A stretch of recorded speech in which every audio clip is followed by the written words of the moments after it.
smells in here. It smells. You guys smell that?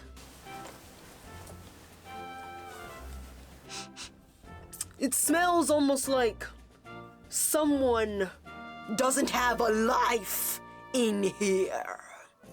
You! Me? Do you have a life? Oh, no, I guess I don't have one. You go. Please go! Find yourself somewhere with that stench, you idle imp. Disgusting, stinking up the place. Well, get on with yourself. Get out of here. Stinking up my kingdom. You think someone like you is really worthy of having one of our lives? You smelly piece of skunk. No paladin or magician would ever take you in their guild house. You think this is the place for people like you? Would you get out of here with that stench? Disgusting. Ugh. Ugh. Ugh.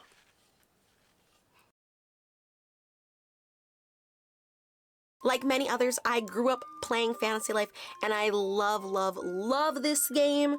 So the fact that this game has been remade for some of our favorite consoles and PC, I was excited. Fantasy Life, The Girl Who Steals Time. But let's just talk about gameplay of both of the games in comparison, and about which game I think might be better long-term, which game I really like, goods, bads, ups, downs, multiplayer feature. We really gotta talk about the multiplayer.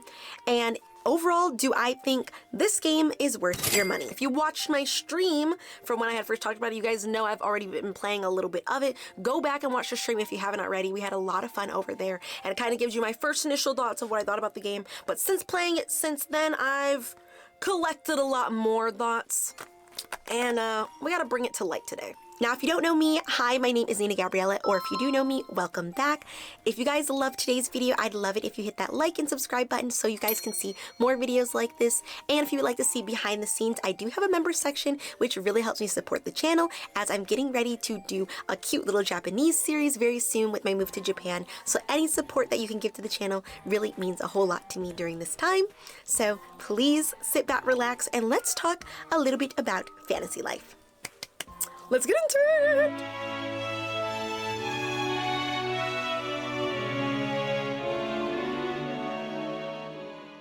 So this game right here is Fantasy Life. Oh my goodness, the original Fantasy Life for the 3DS. So before we jump into any of the comparisons, we're going to start with talking about each of these games individually and compare them towards the end. But this game right here was Fantasy Life for the 3DS. This game originally came out in Japan on December 27th in 2012, and then later came out globally in 2014, all for the Nintendo 3DS. It was developed by Level 5 and features some music from legendary composer Nobuo Uematsu. Hopefully I said that correctly.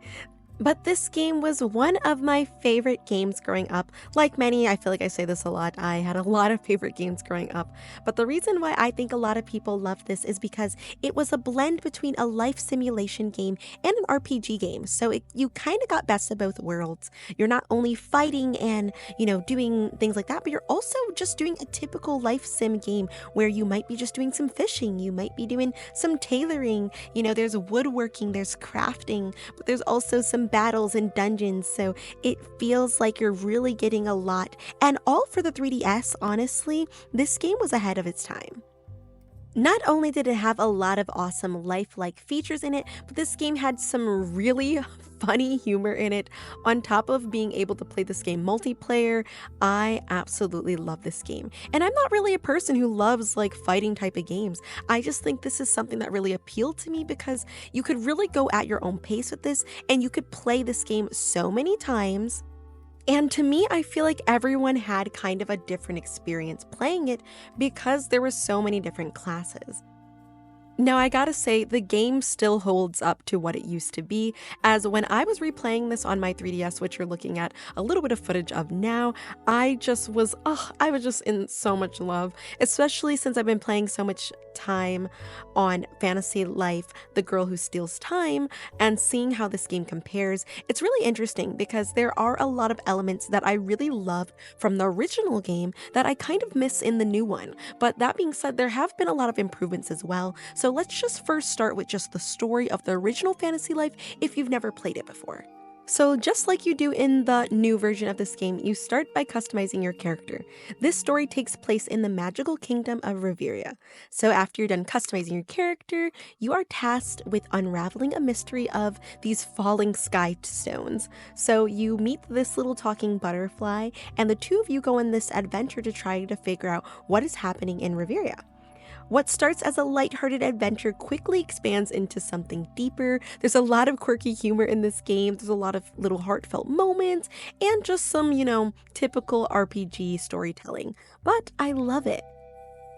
So in Fantasy Life, it lets you pick from 12 different lives. Now, your lives are basically how you play the game. You could be a paladin, a mercenary, a hunter, magician, miner, woodcutter, angler, cook, carpenter, blacksmith, tailor, and alchemist. I know it sounds like a mouthful. Like you had seen in the trailer previously, you can also switch between these lives at any time and level up one at a time to benefit what might be your gameplay in the long run.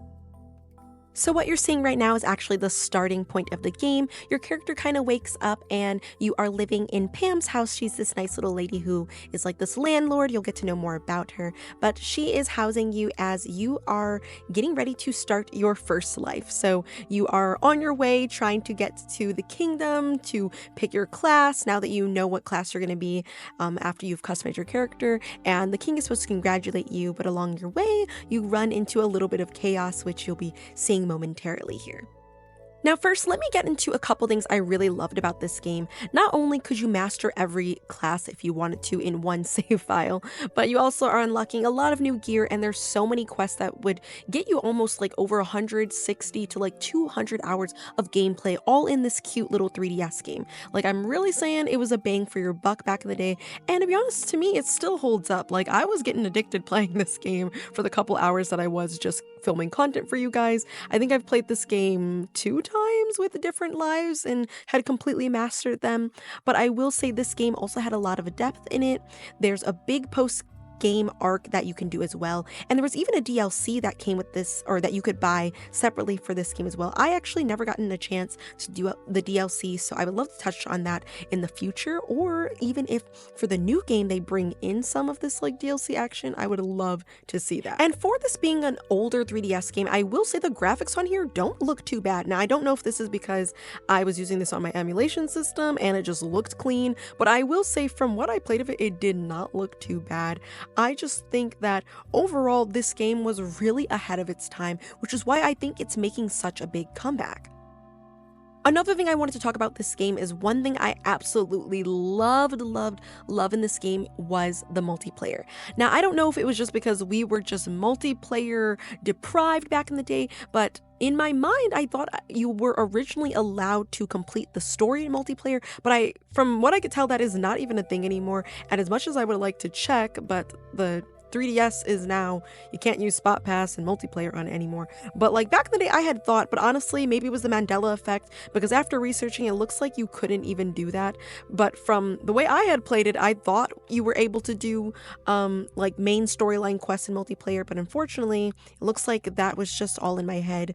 It looks like in the multiplayer aspect of the game you were able to do some side quests, but you had to already had accepted those before you would go into multiplayer mode. But there was these things called bounties, and those bounties you would have to bring per class. Depending on what class you were, you might have to hunt a certain type of monster, and in that multiplayer mode it would give you multiple bounties, so then that everybody would get one and it would help them complete a lot of different quests in the game. So you could get pretty far advanced in those side quests because you were doing the multiplayer mode, on top of getting extra XP and doing just simple level ups in your game. Like if you wanted to level up your character really fast, multiplayer was the way to do it. Now, I'm not sure about everybody else, but multiplayer was by far one of my favorite things I had done with this game, especially because I had a lot of online friends that I would Skype or use Discord, so playing games like this where we could do almost like life simulation type of game was really, really nice. Now, moving into a couple things I didn't like, these mini games that you're looking at right now. Oh my gosh, I freaking disliked those mini games. I don't know, they were just clunky and awful to me. I dislike them in this game. I dislike them in the second game. Why do we even need the mini games? Like, I honestly think I'm fine with just doing some live simulation fighting and just doing other stuff. I'm sorry. I will always dislike the mini games personally. Now, I don't know if this is necessarily a dislike, but I will say sometimes in this game, like, granted, the humor is hilarious, and I think there are so many funny moments of this game, but I do think this game, on top of the second game, are both very story heavy. So I will say, if you're a person who doesn't like a lot of reading, this might not be something you would enjoy. Like, I think about the times of me as a kid where I would just be skipping, even if it was funny, but there is a lot of reading in this game, and sometimes the storyline can even be a bit on the complicated side because you're trying to remember what was I doing and how was I doing it, and it can be a bit overwhelming. Like, you can feel overwhelmed because there are a lot of quests to do, but I will say the first time I had played this, I was a lot younger, so I did not focus on a lot of the side quests. I really was just doing the storyline. Now, the second time I had played it, I was a bit older, so I did go out of my way to do those sideline quests, and at times I did feel a little overwhelmed because, there are a lot, and you're doing your best to level up your character, and you're still trying to complete the story, and then you get the DLC, so it can feel a bit overwhelming. But on a brighter note, though, you are getting a really good bang for your buck, in my opinion, as you are doing so much. And what was this game, like $30-$40 back in the day? Worth it, in my opinion. Super worth it. But aside from this game being a bit on the story heavy part, and on top of it being maybe a bit overwhelming for some people, I can't say there's a lot of things that I don't really like about this game. I think overall, this game was very worth your money back in the day, and being that this game is over a decade old, you gotta give it credit for where it's due. This game had a lot of fun things and fun elements to it, and the replayability to this game was just even better. I gotta say, some of my favorite parts had to have been the humor of this game. Even replaying this for footage, I was just cracking up because there's just so many little funny parts about this game that you really will grow to love. I think some of the characters are very notable as well, especially if you are replaying the older game before you're playing the sequel of this. I would definitely go through and try to remember some of these characters, as they do kind of appear again in the newer game. Maybe not to like a full extent of being mainline story characters, but you will see some familiar faces on top of familiar monsters as well. A lot of the monsters that you defeat you will see again in the newer game, so I just take that into account. But I think that's also just such a nice touch, especially for long-term fans who grew up playing this game. I swear I was like, 11 when this game had come out. It was so nice seeing some of my favorite old characters being seen again in this game, and some of them I had even forgotten, and when I had played the old game, I'm like, I forgot that you were even in the older game. So it's just very nice to see. But I think that's really all I want to touch on the first Fantasy Life game. Hopefully this clears up a little bit of any confusion, or if you were interested in this game, you know a little bit about it now before we talk about the sequel of this game, which I'm really excited to talk about. And lastly, we'll be comparing the two. So hopefully you guys really liked this first part, and let's move on to talking about Fantasy Life, I, the Girl Who Steals Time.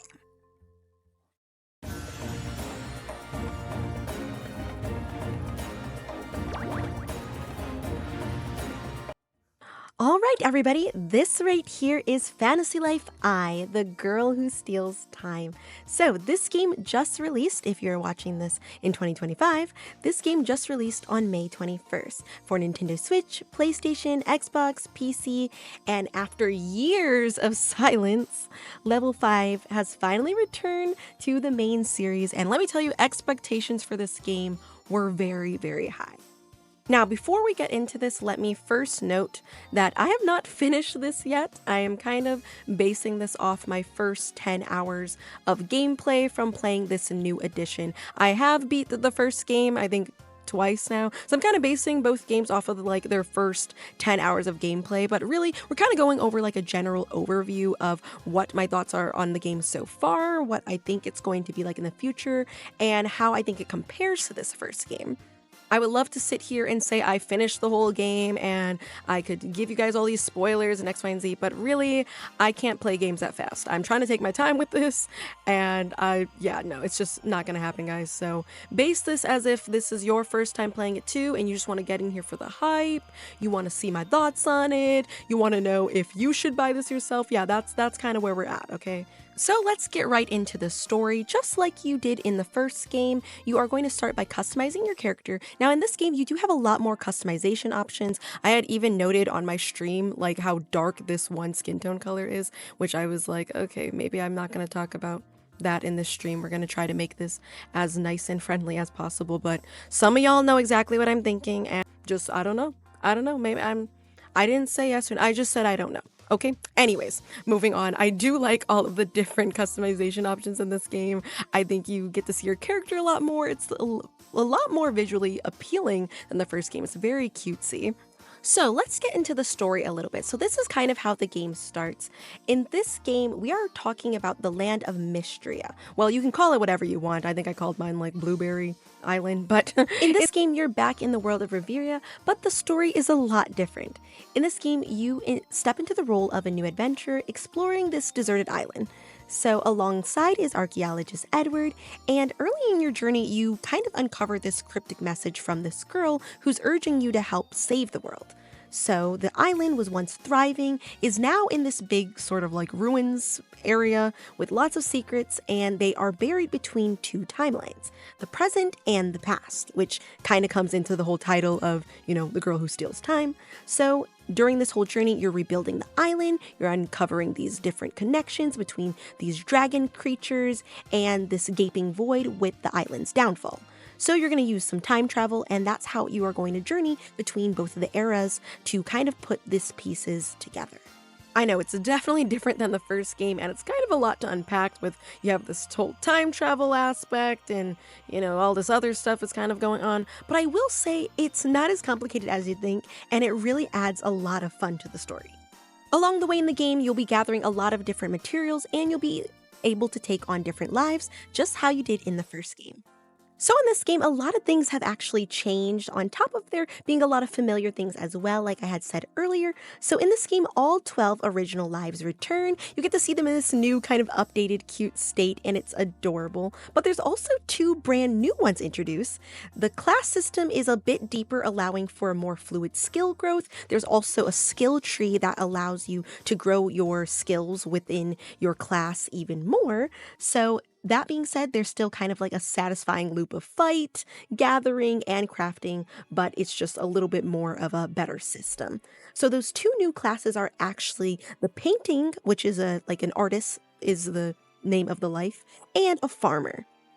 Now, I gotta say, I love the skill tree. It is so nice to have, being able to like level up your skills individually. Now, there was kind of a similar system, like they had like Bliss in the last game, if anybody remembers that. And there was also kind of like a point system that would level up like your strength and dexterity, things like that in the first game. But with the skill tree, I think it's a lot better formulated, as you're able to go through each life individually and better choose what exactly you need to be leveled up based off of what skill or whatever class you're going to be using the most. Like, I typically always go for like the mage or the magician character, so I like to do all of those classes and try to level up that character faster than I like to do the other ones.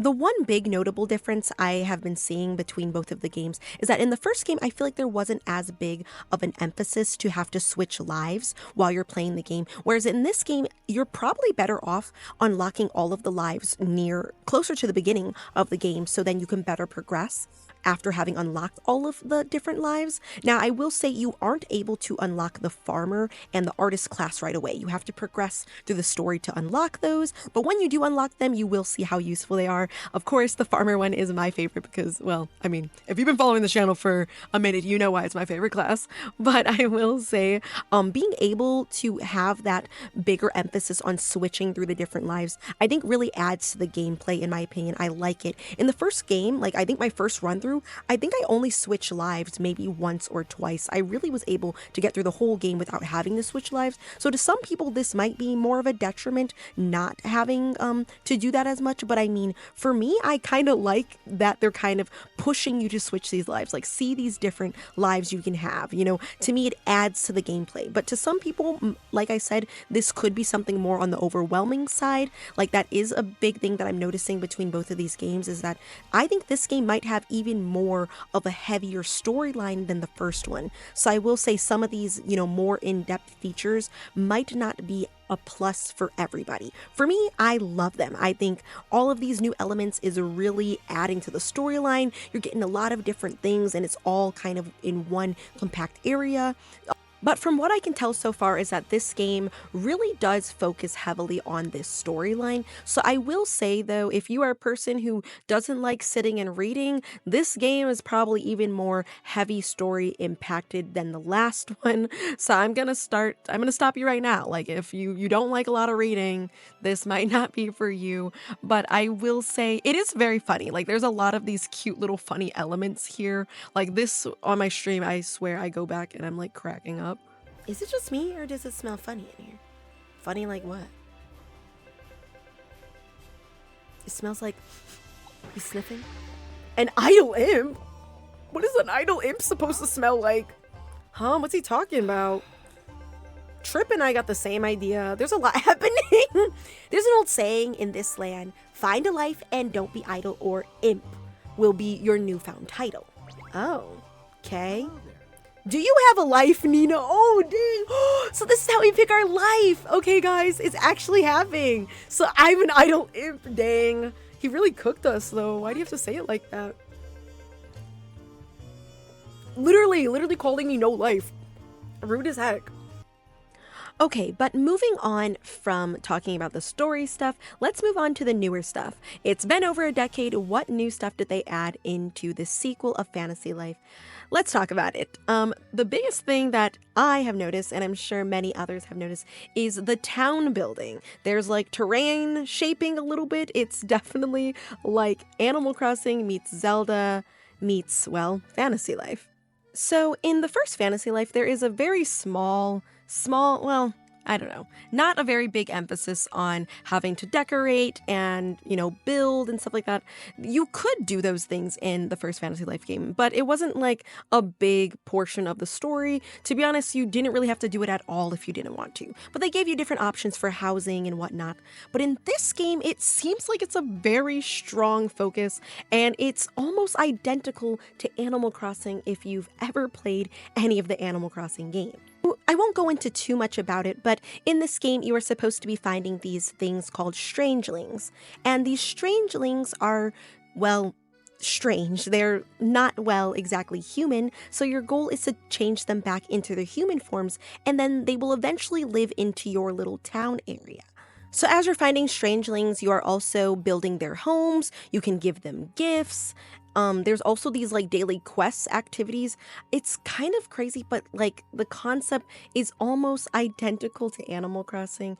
And I can't really tell if this is a good thing or a bad thing. The reason why I say this is because the way that they're marketing this game is an Animal Crossing meets Zelda game, and it's because of the big world exploration you can do in this game on top of these little cozy elements. But I'm gonna be honest, Fantasy Life was good the way it was. I'm not saying this like this is a bad thing, but I'm also saying this like if I wanted to play Animal Crossing, I would just play Animal Crossing. I don't really understand why these newer games keep adding these elements of let's take all games that people like and turn them into one game. I think that kind of ruins the element of what the game already is. Not saying that this, ruined Fantasy Life, but I am saying to me this feels a bit unnecessary.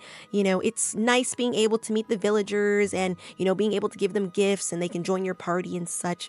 But I also think all of this like building house and decorating aspect is a bit too much for me. To some people, they may really like it. If you're more of a cozy gamer, you might spend a lot of time doing this little decorating element to the game. But for me, I just want to get to the main story of fighting, crafting, and doing the things I really loved from the first game. I will say it's nice seeing this in the game, but I won't say this is something I really love about it. Aside from the storyline of the game being, of course new, and these mini games being a little revamped, still dislike them though. I will always still dislike the mini games. I mean, I guess they look better, but I still don't like them. Aside from these other things, another new element of this is the multiplayer. Now, I, like possibly many others, I really idolize the multiplayer features from the 3DS version of Fantasy Life. And I think I and many others were expecting very similar things for this newer installment of the series. But in this game, I think we got not as much or a little less than what we were hoping for in terms of multiplayer, although I believe that's subject to change, as even on the first day this game had released, they were patching updates with multiplayer. So take this with a grain of salt, as things might be changing, but here's what the features look like as of right now. So similar to the first game, you aren't able to do any story quests while you're doing multiplayer, but that's to be expected. But I think what is kind of throwing people off in this game is that you aren't able to do any quests at all, really. So in the first game, you were able to do these kind of bounties, which would go to each specific life, and the bounty would actually be a reward for everybody within your party, which might fulfill a request for not one person but for everyone. And these were more of like side quests. They didn't exactly impact the actual story, but they did help with money and leveling up your character. Whereas in this game, while it is cross-platform, where you can play it with all your Nintendo Switch friends and your PC friends, things are a bit different, as you get more of kind of like a free roam aspect in this game. Unfortunately though, as of right now, it's timed, meaning you can only explore the main storyline areas of the game for about 30 minutes at a time, but there is a separate section. And in that bigger area, it's a huge, huge, huge map. It's called Ginormosia. Hopefully I'm saying that correctly. And in that area, you get up to 50 minutes of multiplayer time. Now, why are they timed? That is a good question. Now, I have a couple theories as to why they might be timed. It's probably just to prevent people from leveling up over and over, because here's the thing with these multiplayer features. Now, I actually grew to really like these. I thought I wasn't going to like the multiplayer feature, but you can actually level up super quickly when you have up to 3 people in your party, including yourself being 4. But while you're doing this, you could just be standing, not doing anything, but no matter who is gaining XP, you are also gaining XP. So if all 4 of you are cutting a tree, then all 4 of you are going to get extra XP based off of what the other person had cut as well. So it's kind of like a huge way to level up any of your skills you need to level up in the game. Whether that be wood cutting or being a magician, a paladin, anything, it's super fast to level up. So I feel like these time limits are kind of to stop people from just farming and grinding their levels without actually going through the story. Now, mind you, this was not something that was in the first game. Now, I will say in the first game, though, similarly, you could level up very quickly, but there wasn't a time limit. So I think that is why a lot of people had gotten kind of upset about this, because they didn't really like this time feature. I myself don't really like it, but I will say for what you can really get out of that time, being that it's not really like super story impacted, I think all you really need is about 30 to 40 minutes of playing this kind of a multiplayer thing anyway, and that's just kind of how I took it after me and my friends had played it. I feel like you honestly get kind of tired. All you're really doing within this time limit is you are grinding and grinding XP. So it is very fun, I will say, especially if you're like on call and you got a bunch of friends in there. It is very fun, but I will say I don't think you necessarily need unlimited time limit. I think once you hit about 40 minutes of the game anyway, you might be ready to put it down. Now, the one thing I will say is that the Level 5 company is really awesome at listening to feedback, so I will say while this may be the standards for multiplayer right now, I feel like it's all subject to change. Even on the first day, there were some hiccups with the multiplayer aspects and people were going crazy talking about it over on Steam, because I did play this game, or I've been playing this game on Steam myself. It honestly had gotten patched before the launch, honestly, so I will say just keep your eye out. Things may change. I know there's going to be a lot of DLCs coming for this game, so definitely keep your eye out. So I think we're going to be seeing a lot more within Fantasy Life coming up very soon. But I think that's really all I have to say in terms of multiplayer being, some of these newer features in it. I personally kind of like it. It gives me a chance to become at a stronger level, being a little closer with my friends, which helps me in the actual storyline of the game. So I think it's super useful. I think it's super helpful and a lot of fun. I will say there's a couple things I wish they could add more onto it. Like, I think if they do add some little quests you could do, that would really make this multiplayer feature even better. And nobody loves time limits, so honestly, if they could get rid of that too, I feel like it would be perfect. Okay, so moving on, let's talk about both of these games in comparison and my honest thoughts about both of these games. So let me first say that I think Fantasy Life I, The Girl Who Steals Time, is a great addition to the first game. Not only did they go through the lengths of making all of the characters look very similar, just enhancing how they look, so you see all of the original Fantasy Life elements of how they look. They're these cute little chibi characters, and their art style is very, very similar in this new game. I think that's a wonderful. They also decided to keep some of those funny dialogue features that cracked me up in the first game. The humor is very similar. It's honestly perfect. Like, I think for this, the first game having had been out 10 years prior, I think this is just the revamp that so many people needed. And it's really hard for me to say anything bad about them. It's even hard to say one's better than the other, because I think that playing these games in order, like if you grew up playing the first one, you will have so much love for the second one. I think if you didn't play the first one, you should honestly go back and check it out. But there's so many elements that they kept in. You see familiar faces in the new one. You can kind of see how some of the storylines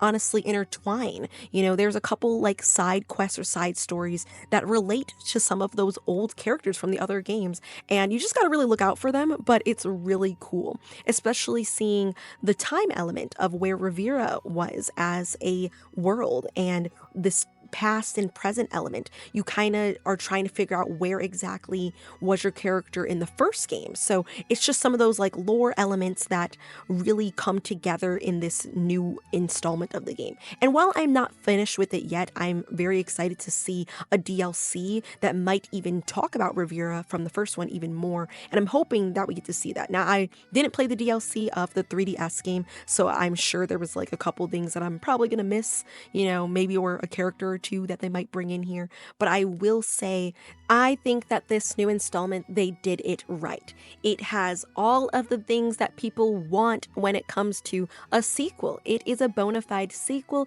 and they did it well. In my opinion, this is one of those games where I can greatly recommend and say that it is wonderful. Now, I will also say that if anything changes, I will make a part 2 to this. So, look, if the ending is trash and nobody spoil it for me in the comments, I will make a part 2. Okay? But no, seriously, should you buy this game? So if you had played the original game and you are debating on whether you should buy this game or not, I would highly recommend that you buy it. Now, the standard edition of this game is $60, whereas the deluxe edition came out for $70.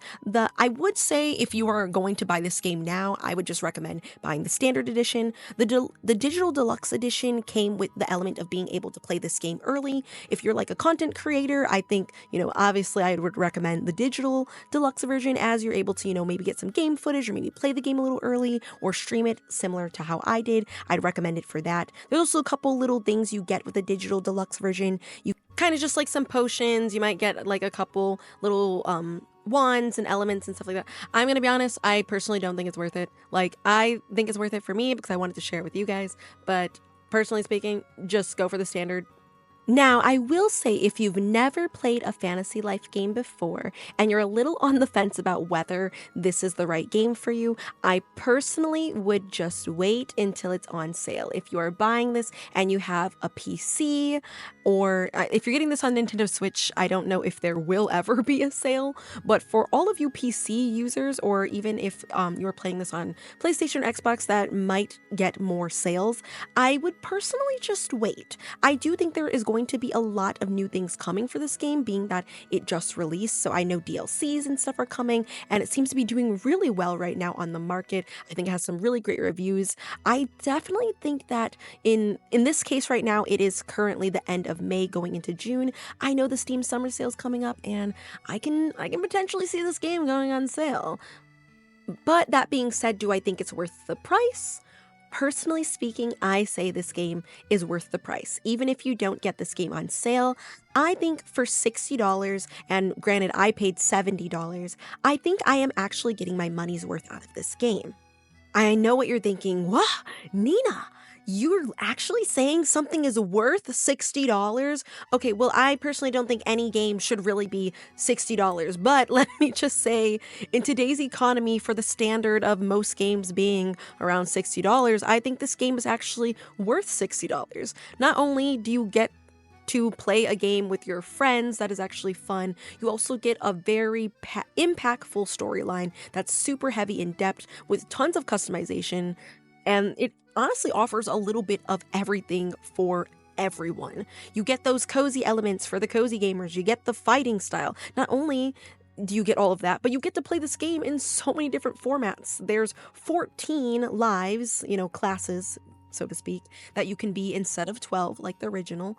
And this game so far, I've been playing it for a while, you get a lot of gameplay and hours out of it, and it has plenty of replayability, being that there's so many different lives you can do. When you put all of that together, it's basically like you're getting a Persona game in a nutshell. Just, take out some of that romance stuff and boom, it's right here, guys. You're doing it. But yes, I'm going to end this on a good note and say this game is pretty awesome. I would love to see a lot more of some of these things being ironed out. I know there have been a couple issues and hiccups that my friends and I have been having with some of the features in this game, but like I said, this game has not been out for super long when this video is being released, and I feel like there is so much potential for this game to have even more features in it. I'm loving it so far. Let me know in the comments what your thoughts are on the game, if you plan on getting this, if you want to get this for yourself, and if you've played the original, and lastly, which one you liked better. And to answer your question, is this the Fantasy Life game we asked for? I don't think so, but I'm glad that we got it.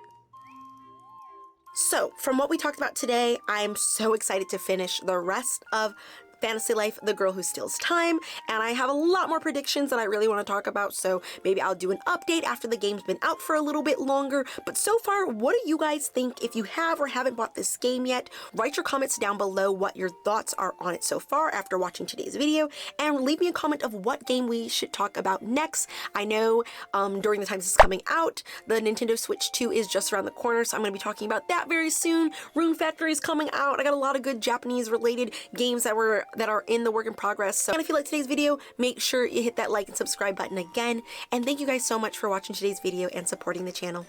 Bye-bye.